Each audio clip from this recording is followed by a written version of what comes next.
నీ ఇంటికొస్తా కండువా కప్పుతా అంటూ అరకిపూడి గాంధీపై కౌశిక్ రెడ్డి చేసిన సవాల్ ఉద్రిక్తతలకు దారితీసింది.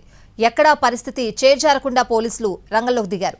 ఇరు పార్టీల నేతలను కంట్రోల్ చేశారు. గ్రేటర్లోని గులాబీ ఎమ్మెల్యేలందరినీ హౌస్ అరెస్ట్ చేశారు. అరకిపూడి గాంధీ పాడి కౌశిక్ రెడ్డి సవాళ్ల పర్వం రెండో రోజు కూడా ఉద్రిక్తంగా మారింది. చలో గాంధీ నివాసం అంటూ కౌశిక్ రెడ్డి పిలుపునిచ్చిన నేపథ్యంలో పోలీసులు అలర్ట్ అయ్యారు. ఎలాంటి ఘటనలు జరగకుండా ఎక్కడికక్కడ బీఆర్ఎస్ ఎమ్మెల్యేలను హౌస్ అరెస్ట్ చేశారు. గ్రేటర్లో ఉన్న గులాబీ ఎమ్మెల్యేలందరినీ గడప దాటకుండా చూశారు. 144 సెక్షన్ విధించారు. కోకాపేటలోని నివాసంలో మాజీ మంత్రి హరీష్ రావును గృహ నిర్బంధం చేశారు. హరీష్ రావు నివాసం లోపలికి వెళ్లకుండా మాజీ మంత్రి సునీత లక్ష్మారెడ్డి, మాజీ ఎంపీ మాలోత్ కవితను పోలీసులు అడ్డుకున్నారు. దీంతో వారు అక్కడే బైఠాయించి నిరసన తెలిపారు.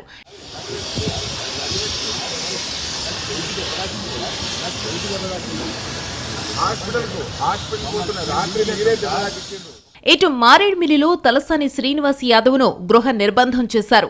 బోయినపల్లిలో మల్లారెడ్డిని, జూబ్లీహిల్స్ లో మాగంటి గోపీనాథ్ను హౌస్ అరెస్టు చేశారు. కుత్బుల్లాపూర్ ఎమ్మెల్యే మాధవరం కృష్ణారావు, ఉప్పల్ ఎమ్మెల్యే లక్ష్మారెడ్డిని గృహ నిర్బంధం చేశారు. మహేశ్వరం ఎమ్మెల్యే సబితా ఇంద్రారెడ్డిని కూడా హౌస్ అరెస్టు చేశారు పోలీసులు. ఎమ్మెల్సీ షంభీపూర్ రాజు ఇంటి నుంచి నేతలు ర్యాలీగా బయలుదేరాలని నిర్ణయించారు. దీంతో ఆయన నివాసం దగ్గర కూడా పోలీసులు భారీగా మోహరించారు. అరకిపూడి గాంధీ, కౌశిక్ రెడ్డి నివాసాల వద్ద కూడా భారీగా బందోబస్తు ఏర్పాటు చేశారు.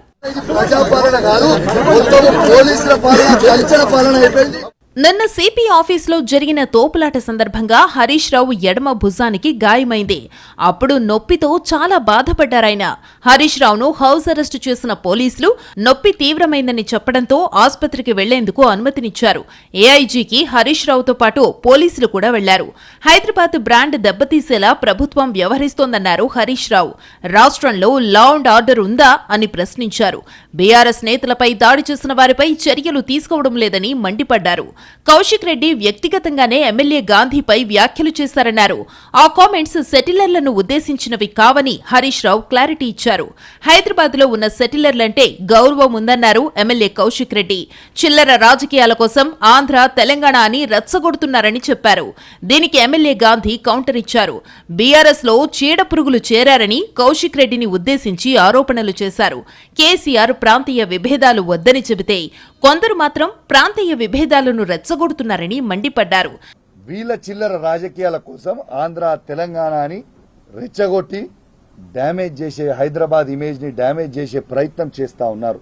కేసీఆర్ గారు ఎప్పుడు కూడా అన్నదమ్ములాగా కలిసి ఉండండి, ఎక్కడ ప్రాంతీయ విభేదాలు వద్దు, ముళ్ళు గుచ్చుకుంటే నోటితో తీస్తా అనే మనస్తత్వం, గొప్ప మనస్తత్వంతో ఉన్నటువంటి పార్టీలో చీడపురుగులు చేరి ప్రాంతీయ విభేదాలు సృష్టించే కార్యక్రమంలో ఇటువంటి చీడపురుగుల్ని పక్కన పెట్టుకున్నందుకు చింతిస్తున్నారు. ఎమ్మెల్యే అరకిపూడి గాంధీ ఇంట్లో జరిగిన కార్యకర్తల సమావేశంలో కీలక నిర్ణయాలు తీసుకున్నారు.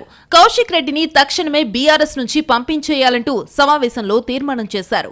కౌశిక్ రెడ్డితో పాటు ఇతర నాయకులు, కార్యకర్తలు ఎవరు వచ్చినా సానుకూలంగా స్వాగతిస్తామని, దాడి చెయ్యాలని ప్రయత్నిస్తే ప్రతి దాడి చేసేందుకు సిద్ధంగా ఉన్నామని కార్యకర్తలన్నారు.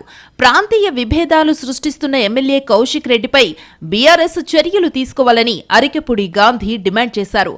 అందుకు కేసీఆర్ స్పందించకపోతే తన కార్యాచరణ ఏంటో ప్రకటిస్తానన్నారు.